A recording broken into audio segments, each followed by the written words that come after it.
Sabi ng mga netizen. Yan! Natapos na po namin ang pangatlong araw ng aming adventure. Dito sa Cavite Underground River.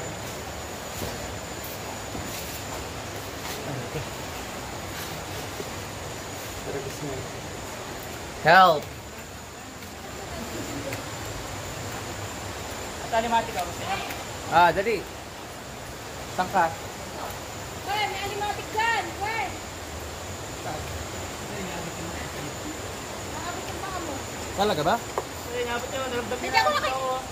Kaya nga, pre. Kakaiba ko. Weng, Ha? Okay na pa ba? alin ba yun? Nagamba. Kalimatik? Tawi, inabot niya yung kamay ko.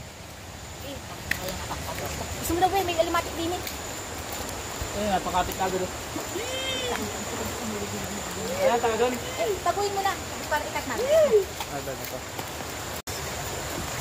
Kaya kabila ilog. Kabila ilog. Ilog na kami.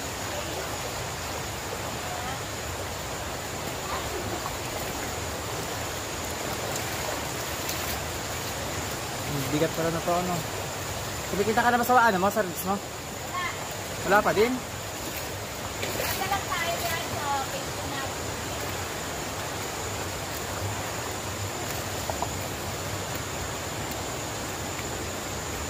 Ganda lang, ganda lang.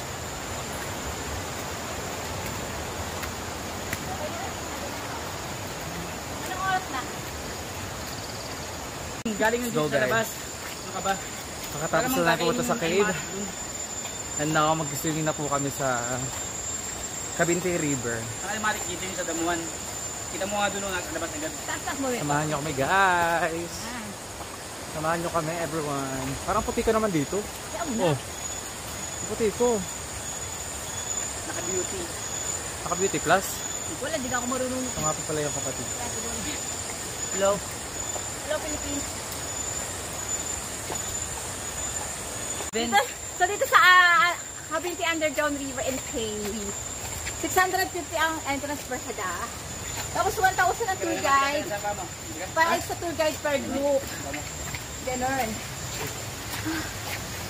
So, Kapagod siya. napakaraming cave dito sa Cavite. So may tinatawag tayong Palanguyan Cave. Palanguyan River na kung saan may cave din doon. At saka meron din tayong tinatawag na Kipot River at meron din yung cave. Meron din Minunok Cave. Ano pa nga? Aranya Cave. Basta, madami cave. So, pabalik na tayo. And, so actually, hindi ko lang po first time makarating dito. Maraming beses na. Kaya tuwing lagi akong bumabalik kasi sinasamahan ko yung mga anak ko, mga pinsan ko, ganan.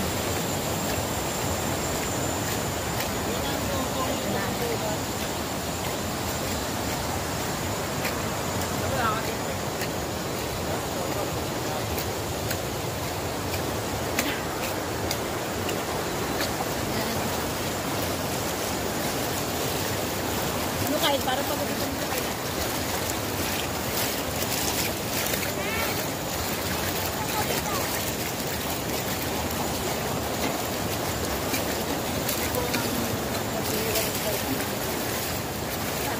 So first time ko makapunta dito na may tubig yung loob ng cave. Mismo doon lang kami sa waterfalls ng cave. Pero ngayon, talagang masarap pala experience na. Ay, tubig yung loob ng kuweba. Sarap lumakad-lakad dito sa kuweba. Aray ko, hirap pa. Baka nag-jump ka dyan. Ha? Habang nagsasalita ka.